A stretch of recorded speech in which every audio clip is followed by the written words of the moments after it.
Mister Modi ऐसे काफी कुछ काम करेंगे, ओके, जो हमारे देश के लिए बहुत चुनौती देने वाला चीज हो सकता है वो। उनसे टक्कर में कोई ऐसा हॉरोस्कोप है अभी उनके ऑपोजिशन में which you think is equally powerful? हर प्लैनेट का ना वो टाइम आता है कि you need somebody who is born in the 50s और in the 60s to be projected as a prime minister candidate. Legal issues जो हैं वो काफी और बढ़ सकता है उनका। दुनिया में जितने भी लीडर्स हैं, क्या चीज कॉमन देखने को मिलती है उनके हॉरोस्कोप में? Shashi Tharoor who has got a very powerful horoscope.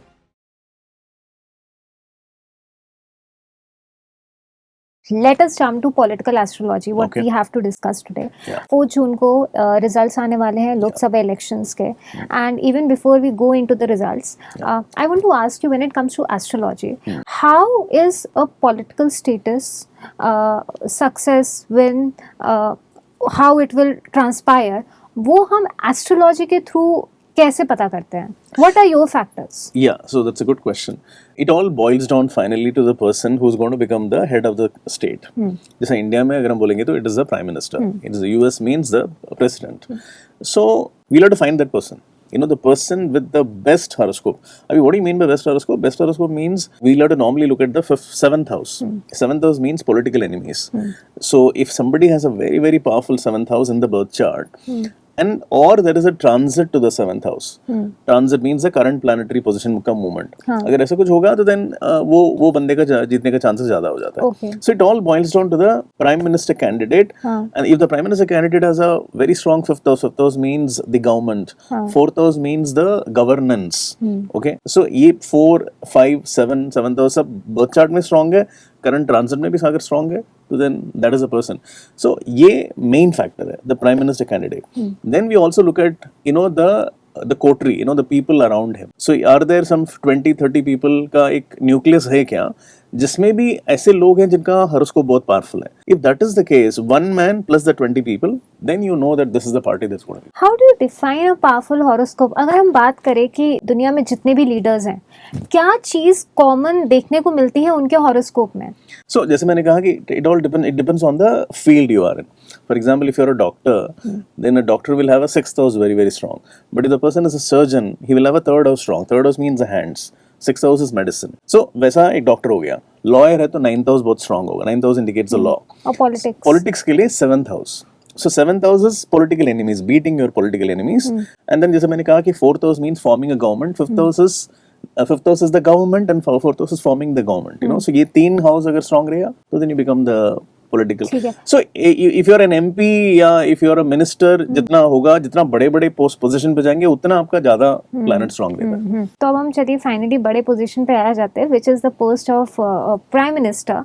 And let's come to our current PM Modi. उनके हॉरोस्कोप में what have you analyzed कि back to back he has been a 2-time PM of the country, काफी बड़ा status he established सिर्फ India में ही नहीं but in the world also. So what are the traits of his horoscope जो आपने study करे? Even before 2014 में even he became the prime minister candidate, उस टाइम पे 3-4 लोग थे उस टाइम पे in competition. तो मैंने कहा था कि he will be the guy who will be the prime minister candidate, and then I predicted that he will win. Then in 2019 also I predicted that he will win, and this time also I'm predicting that he will win. So the reason is because he has an exceptional horoscope. अभी उनका जन्म जो है वो 1950 में हुआ. 1950 में planet Pluto जो है, there is a planet Pluto which is the most powerful planet in the universe. Okay, वो प्लैनेट उनका 11th हाउस में बहुत पावरफुल है. 11th house is the house of, I mean it is in, first of all it is in 0 degrees. तो 0 degree में जब आता है ना वो प्लैनेट, तब a person does something extraordinary. I mean, 49-50. I mean, like for example, Rajinikanth is born in that time. Yeah, there is a Sunil Gavaskar born during the time. So they all are legends who are born, who did something extraordinary which nobody has done. तो वैसे ही है mister Modi का chart में. तो 11th house मतलब ये कि उनका जैसा उम्र बढ़ते जाएगा उनका पोजीशन बढ़ते जाएगा. तो वो प्लूटो तो है ही स्ट्रॉन्ग. उसके अलावा planet X, I call, there is a planet called planet X, I call, so that is a extremely powerful planet है. वो उनका 7th हाउस में है, यानी पॉलिटिकल सक्सेस. यूरेनस उनका 5th हाउस का प्लैनेट उच्च स्थान में है, बहुत पावरफुल. सो ये सारा in the birth chart itself is very strong. Okay, and then क्या हुआ कि every time the election was happening, तो 7th हाउस जो है, 7th house is the house of, जैसे मैंने कहा बीटिंग द पॉलिटिकल एनिमीज. तो 2014 में एग्जैक्टली वो जो प्लैनेट एक्स की जो बात कर रहा हूं मैं, वो वही प्लैनेट सेम पोजीशन पे उसी जगह पे आया जहां पर उनका जन्म हुआ था, उस टाइम पे था, उसी जगह पे आया। ओह। और वो 60 साल में एक बार आता है वो। हाँ। So when he was 60 years old, you know, it came into the same position. 60 something, you know, 62, 63 में आया वो। Then उसके बाद द नेक्स्ट इलेक्शन में यूरेनस नाम का जो प्लैनेट है वो वहां पर आया। तो अब इस बार कौन सा ग्रह साथ दे रहा है उनका? You are right, that's a good question. इस बार एक नहीं, दो नहीं, there are 3 planet which are very strong. Wow. Okay, so the Uranus जो है वो अभी भी लास्ट फ्यू डिग्रीज पर वो अभी भी 7th हाउस में है। सो 7th हाउस पॉलिटिकल एनिमीज, तो he will be able to beat political enemies.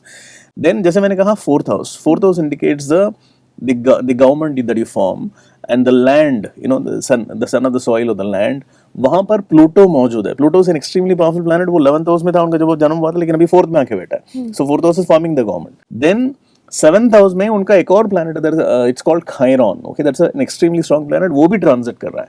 So there are 3 planet which are very very powerfully placed in mister Modi's chart, which very clearly shows that he is going to be the winner. It clearly shows that he is going to be the winner. Yeah. But क्योंकि आप बोल रहे हो कि अब की बार 3 planets हैं जो कि बहुत ही ज्यादा स्ट्रॉन्ग पोजीशन में है, तो डज दिस मीन जो बोला जा रहा था कि अब की बार तो 400 पार, क्या अब की बार उनकी पिछले 2 टाइम से भी ज्यादा और बड़ी विन होने वाली है? वेरी हाईली पॉसिबल, क्योंकि सी जितने भी मर्मर्स चल रहे हैं, जितने भी कुछ पिछले कुछ महीनों में there is a lot of things that is happening, people are saying oh may be not, you know, Modi may not come, you know, वो सब चल रहा है। But I would say that very clearly, see the numbers will take care of themselves. Okay, because उनका जो 7th house इतना powerful है, 4th house इतना पावरफुल कि he is going to form the government and will form the government very comfortably, क्योंकि 3 planet है। और in fact ये जो 3 प्लैनेट इतना स्ट्रांग है और उनके चार्ट के कंपैरिजन में इतना वो पावरफुल है कि ऐसा लगता है कि this could probably be his best win. या तो जितने भी सी नंबर वो जितना पार होगा, 400 पार होगा, वो सब बोलना मुश्किल है, but it will be an extremely comfortable win and probably even better than the last time का रिजल्ट। उनका हॉरोस्कोप क्लियरली यू नो बहुत स्ट्रांग है। उनसे टक्कर में कोई ऐसा हॉरोस्कोप है अभी उनके ऑपोजिशन में which you think is equally powerful और somewhere near to it? See, actually, I mean, it's very unfortunate that we don't have, okay, anybody. अगर कुछ लोग हैं जैसे कि लेकिन वो प्रोमिनेंस में नहीं है। सी अगर हम लोग जो मेन जो ऑपोजिशन पार्टी है कांग्रेस की बात करेंगे, तो मतलब मैं हमेशा ये बात बताता हूँ कि Congress, you know, we need a strong opposition for a democracy, right? So and Congress का मुझे ये लगता है कि टैक्टिकल एरर ये है कि they have always been projecting mister Rahul Gandhi as a prime minister candidate. इस समय में मतलब उनका चार्ट बहुत ही वीक है। She has a good strong horoscope, is born on a full moon day. उनका 7th हाउस काफी वीक है आज की तारीख में, but he can be in the backdrop, he can be the power behind the power, और किसी और को प्रोजेक्ट कर सकते थे। ओके, लेकिन if you gonna look at mister Mallikarjun खड़गे की बात करेंगे हम लोग, तो ही इज लाइक, उनका चार्ट काफी वीक है, बहुत क्लियरली इंडिकेट कर रहा है कि मतलब ये वोंट बी द। तो वहां पर उनका जो इंडिया का जो ब्लॉक जो बना है, वहां पे there is only one person who has a very powerful chart and that is MK Stalin. Okay, Tamil Nadu का एमके स्टालिन है, but then he can not be the prime minister candidate, right? अगर वो मतलब मुझे तो लगता है कि वो क्लीन स्वीप हो सकता है, या you know, like I mean Tamil Nadu can give them like you know 35+ seats, right? So BJP के लिए वहां पर they're going to have a big face a big loss, you know, so वो नंबर थोड़ा कम आएंगे, but that is the only area जहां पर मुझे इनका जो जितना ये लोग ने जो बनाए हैं जोड़कर, तो वहां पर there is only one MK Stalin who is very very strong, other all the other leaders are weak and they have some people, you know, like for example, like मैं एक नाम ले सकता हूँ, Shashi Tharoor for example. So see क्या है कि you need somebody who is born in the 50s और in the 60s to be projected as the prime minister candidate. लेकिन इसके पहले भी ऐसा हुआ है कि कांग्रेस ने यू नो अचानक से from nowhere they have bought in a prime minister candidate, जैसे कि मनमोहन सिंह या पीवी नरसिम्हा राव। ठीक है, तो ऐसा अगर कोई छुपा हुआ कोई है जो बाद में आ सकता है तो पता नहीं है, यू नो, ऐसा भी कोई हो सकता है, लेकिन मुझे ऐसा लग नहीं रहा है। There is nobody like that. But मान लीजिए कि you know if they would put somebody projected somebody like Shashi Tharoor who has got a very powerful horoscope, but unfortunately क्या है कि उनका जो यू नो उनका जो persona जो है वो थोड़ा elitist है. He may not be able to sort of garner votes of you know from the you know only from urban populations हो सकता है. So ये सब चक्कर है, but they could have or they should have projected somebody else who's very very strong, born in the 1950s as a prime minister candidate. तो फिर possible हो सकता था कि एक मुकाबला जो है ना वो काफी टक्कर का हो सकता था. 1950s में से क्या स्पेशल है अभी? 1950s में the planet Pluto की जो बात कर रहा हूँ ना वो 0 डिग्री पर था. So that is the reason I'm saying this. See, if you look at the world around, all the major countries in the world, बड़े बड़े देश जितने भी बात करेंगे आप, आई mean it can B you know थोड़े टाइम पहले तक, you know, like I mean if you looking at the UK के प्राइम मिनिस्टर हो, या if you looking at even the UAE के जो किंग है, सो एवरीबडी मेजर कंट्रीज जो है उनका जो हेड जो है, you will see that they are all born in the 1950s. Okay, अभी थोड़ा 1960s का भी आ रहा है, बिकॉज 1950 में क्या हुआ, प्लूटो 0 डिग्री पर आया. 1969 में वो लास्ट डिग्री पे था, 29 डिग्रीज पे था, और इसके बीच में 0, 10 एंड 25 डिग्रीज जो है ना, ये बहुत पावरफुल होता है. And 25 degrees around 64. तो उसी टाइम में ये अमित शाह वगैरह का जन्म हुआ है. सो क्या है ना कि जैसे what I am saying that कि वो न्यूक्लियस जो है ना, अगर हम मिनिस्टर्स की बात करेंगे तो अमित शाह से लेकर जितने भी जयशंकर या जितने भी मिनिस्टर्स हैं, ये लोग सब 50s के जन्म लिए. So he is born in 50 and he has also ministers वो born in 50s. Nirmala Sitharaman हो. So it's like, so that entire इनका जो स्ट्रेंथ है ना, वो बहुत जबरदस्त है. 1+20 का स्ट्रेंथ है ना, वो जबरदस्त है, जो बाकी लीडर्स में नहीं है, जो ऑपोजिशन पार्टी में नहीं है. So they should have had one projected prime minister candidate plus another 20 people. Congress का प्रॉब्लम क्या है? They either have leaders who were born in the 1940s, जो मिस्टर मल्लिकार्जुन खड़गे हैं, और वो born in the 1970s, जो बहुत ही यंग है. तो ये बीच का जो असली जो ईयर जो है, जो अभी क्या होता है ना कि हर प्लैनेट का ना वो टाइम आता है. इस टाइम में क्या होता है कि अभी राइट नाउ जब हम बात कर रहे हैं तो यूरेनस, नेपट्टून, प्लूटो 3 प्लैनेट्स है जो बहुत पावरफुल है. सो प्लूटो का जब असर रहता है तो प्लूटो जिनका स्ट्रांग है वही लोग जाना चाहिए.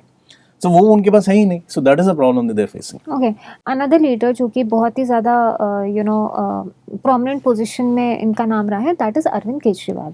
And अभी lately he has faced a lot of challenges and problems. वो जेल उनको जाना पड़ा था. How do you see, आपके prospects क्या हैं? मिस्टर केजरीवाल का जो 7वीं स्थान जो है, 7th हाउस जो है, उसमें he has a Neptune which is weak. Neptune is another very important planet जो weak है. Neptune and right now Pluto जो है उनका weak हो रहा है into 9th house. 9th house means the law.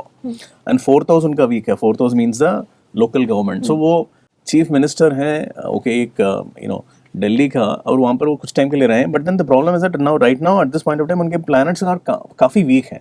So he is only going to go into more and more troubles. Actually legal issues जो हैं वो काफी और बढ़ सकता है उनका. How do you see India's future, जो कि अभी करंट गवर्नमेंट के साथ आएगी after 4th June? What are the may be different, क्या चैलेंजेस हम फेस कर सकते हैं, या फिर what would be the key आपको जो सेंटिमेंट दिखता है? या this is very very important question, very good question. इसके बारे में हम लोग actually we need to actually have one full episode on this. एक बार जो गवर्नमेंट बनने के बाद हम लोग बात करेंगे. सी प्लूटो जो है ना वो एक फेज में जाने वाला है जिसको हम लोग ग्रे लिजर्ड पैच बोलते हैं, which is going to happen between 2025 and 28-29. उसी टाइम में गवर्नमेंट रहने वाला है and that is a weak period. Okay, उस पीरियड में क्या होता है, मिस्टर मोदी का अगर हम चार्ट देखते हैं तो उनका 4th हाउस में जा रहा है. 4th हाउस मतलब अपना वतन. सो क्या होगा, मुझे ऐसा लगता है कि मिस्टर मोदी ऐसे काफी कुछ काम करेंगे, ओके, जो हमारे देश के लिए लाइक बहुत चुनौती देने वाला चीज हो सकता है वो. जैसे कि for example like you don't know, it can B let's say I am just, हम लोग इसके बारे में बहुत सोचना पड़ेगा, but I am just giving example like let's say unemployment issue. Okay, for example, so unemployment can become a big problem, okay, and then he will have to handle it, okay, and there can be food का shortage वगैरह, food का connected कुछ issues आ सकते हैं. As big as COVID, you mean to say, जैसे पिछली बार? Some issues can be like that, okay. So like for example, it can even be the border issues, okay. जैसे कि we are talking about Kashmir. So Kashmir, see, it's like a internal matter. Okay, मतलब वो 4th house क्या होता है? 4th house indicates internal politics और it can be local crisis. जो जब ये लास्ट टाइम जब हुआ था तो अमेरिका में सिविल वॉर हुआ था. ओके, तो America was a big country at that time, but अभी आज की तारीख में India is a big country. So we never know that India में, एंड इफ अगर कश्मीर के साथ कुछ हो रहा है तो it is a civil war, it is a civil problem, right. So ऐसा सिविल इश्यूज कुछ हो सकते हैं. सो कुछ इंटरेस्टिंग लेकिन बहुत ही स्ट्रॉन्ग चीजें हो सकती हैं. एंड द नया गवर्नमेंट जो आने वाला है उनके लिए it won't be a cake walk. There are so many challenges ahead, but Mr. Modi has a very very powerful chart, so he'll be able to overcome all of those problems. Wow. So of course, what's life without challenges? Yes. And we just hope whatever the stars hold for us, it proves to be good for our country and for government as well. Thank you so much, Greenstone, yet again for your powerful and scientific insights, for the upcoming election results. And you wonderful people, for more such interesting videos, stay tuned to Midday. Subscribe to Midday India. Get direct notifications on all our videos by clicking on the bell icon.